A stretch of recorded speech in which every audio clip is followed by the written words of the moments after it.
दिल्ली में केजरीवाल और केंद्र सरकार के बीच की रार बढ़ती जा रही है।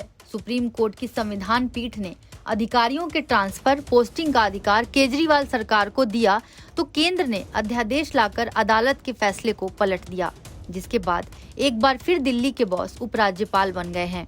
इस अध्यादेश ने एक बार फिर केजरीवाल और आम आदमी पार्टी सरकार की मुसीबत बढ़ा दी है। ऐसे में आइए आपको बताते हैं कि मुख्यमंत्री के पास अब क्या विकल्प बचा है। पहला विकल्प, आप सरकार सुप्रीम कोर्ट में अध्यादेश को चुनौती दे सकती है।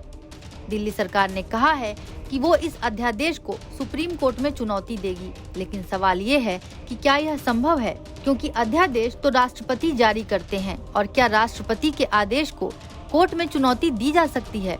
इसका जवाब है हाँ।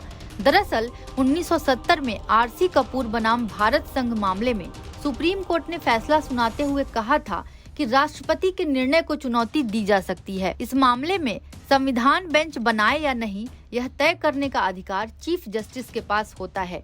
ऐसे में साफ है कि कानूनी तौर पर केजरीवाल इस फैसले को कोर्ट में चुनौती दे सकते हैं। दूसरा विकल्प, राज्यसभा में अध्यादेश को पास होने से रोकना। दिल्ली सरकार इस अध्यादेश को संसद में पास होने से रोक सकती है, क्योंकि केंद्र सरकार को अध्यादेश को लाने के 6 महीने के भीतर इसे पास कराना होता है।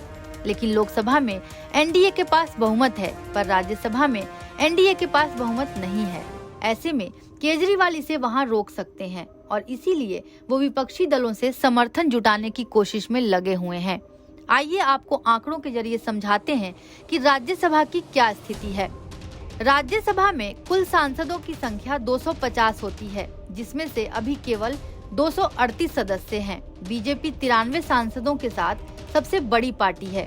इसके बाद Congress 31, TMC 12, AAP 10, DSK 10, BJD 9, YSR Congress 9, TRS 7, RJD 6, CPIM 5, JDU 5, nominated 5, AIDMK 4, NCP 4, निर्दलीय 3, सपा 3, शिवसेना 3, सीपीआई 2 और 17 अन्य सदस्य शामिल हैं, जो 16 छोटे दलों से आते हैं। ऐसे में केजरीवाल राज्यसभा में बीजेपी को बहुमत से दूर करने की कोशिश में जुटे हैं।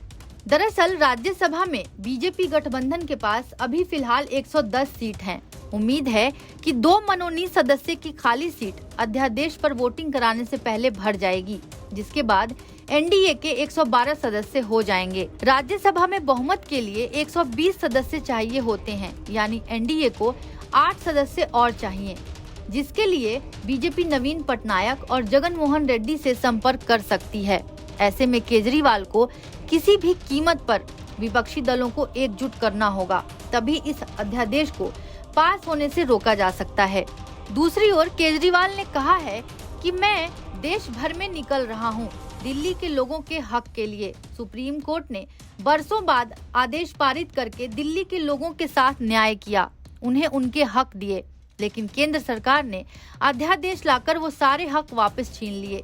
जब ये कानून राज्यसभा में आएगा तो उसे किसी हालत में पास नहीं होने देना।